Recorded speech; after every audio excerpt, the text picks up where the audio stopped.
Explosions, death, bombs, destruction. This game is Battlefield 4. Today, I'm planning on reviewing Battlefield 4 and telling you what I like, my dislikes, and just some fundamentals about the game that I view were either taken too seriously, not seriously enough, or just in general unneeded. In the background, I'll be having gameplay footage. None of it's campaign, just because the campaign in Battlefield games is not what you come for. You come for the multiplayer experience. Now, just like Battlefield 3, it is a very good shooting mechanic, bullets fly well, and they are realistic. As in, most bullets can't shoot through stone, however, most can shoot through wood. You can also penetrate through other players if you have a high enough powered sniper, or if you pick up one of the many 50 cals that the game supplies you throughout the round.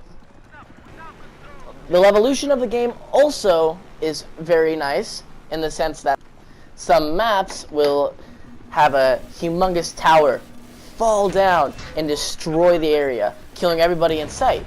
Or some have a rock fall from a dam. I never said that this game had the best evolution system. However, compared to Ghost, at the time, it was insane. And the insanity of the matches when a tower falls or a bridge explodes, that level of awe and wonder stays. The gunplay as well, compared with the battles, is great. Every gun feels like it shoots uniquely. The M16, although it is a burst fire and the stats don't look good for it, once you start shooting it, you can figure out that you can shoot it about as fast as a normal assault rifle, even faster than some. However, things begin to kind of differentiate the farther you go.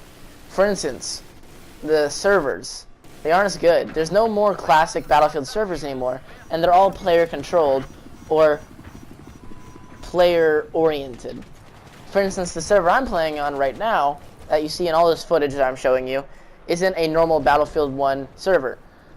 It's more of a community server. And the way it works is you can rent a server for as long as you want. You just have to pay a fee to begin with. This server, for instance, gives you 60 health instead of 100, and every gun does twice the headshot damage. This isn't necessarily a bad thing, but if you're coming into this game wanting the classic Battlefield feeling, you're not going to get it. And it kind of sucks. However, it's also nice to see all the community ideas behind it. Another thing that you see right now on the screen is how easy it is to be countered with a tank or vehicles such as helicopters. You feel invincible while you're inside of them. However, once you're out of them, you feel very spongy. You feel like you can get killed simply. That's not necessarily a bad thing, and also every vehicle has an easy counter. It just depends on how far you want to push yourself in order to get that counter. So, for excellent gameplay and an insane amount of work put behind DICE and everybody at the game studios for making this game and converting it perfectly from last gen to current gen, I have to give this game a gameplay score of 9 out of 10. Now keep in mind that everything I am talking about is from a 2018 perspective. 5 years ago, nobody really cared. This game looked good, and it still does.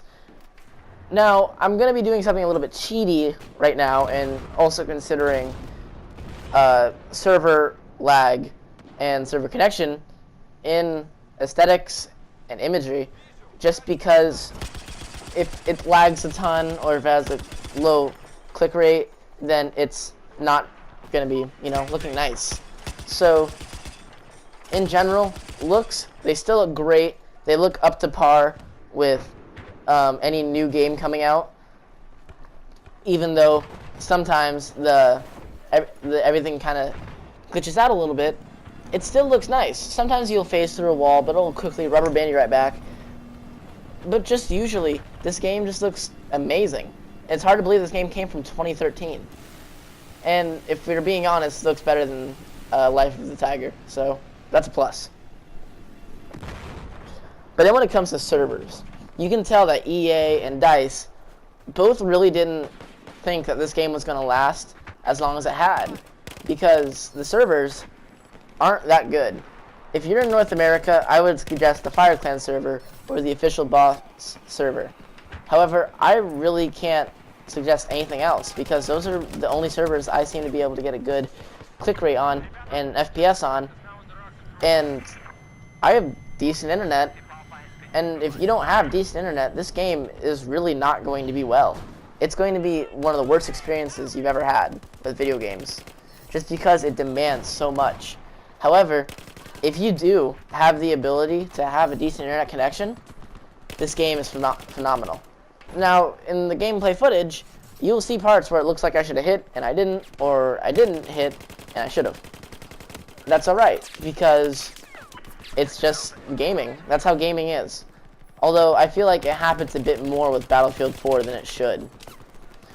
So, for visuals and imagery and graphics and just everything in that little chunk, I'm going to give this game an 8 out of 10.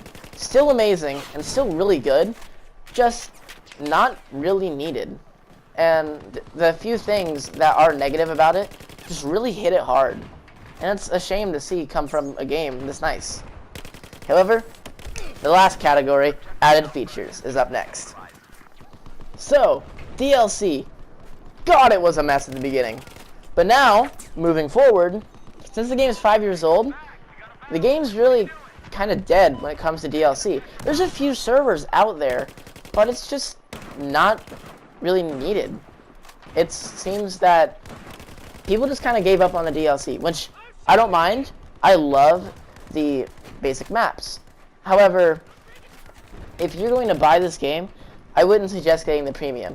The only good thing is a few little gadgets and then a few minuscule weapons, except for the D50. The D50 is great. Don't even try lying to yourself. The D50 is a god tier weapon. But there's just a lot of the game that it just kind of struggles with. However, this isn't just about DLC. No. Added features isn't only about DLC. It's about their implementation of everything. And I gotta say that they really tried their best at balancing this game, and I love that. Updates came out like rampant, and they stopped about a year or two ago. And I'm okay with that. The game's perfect now.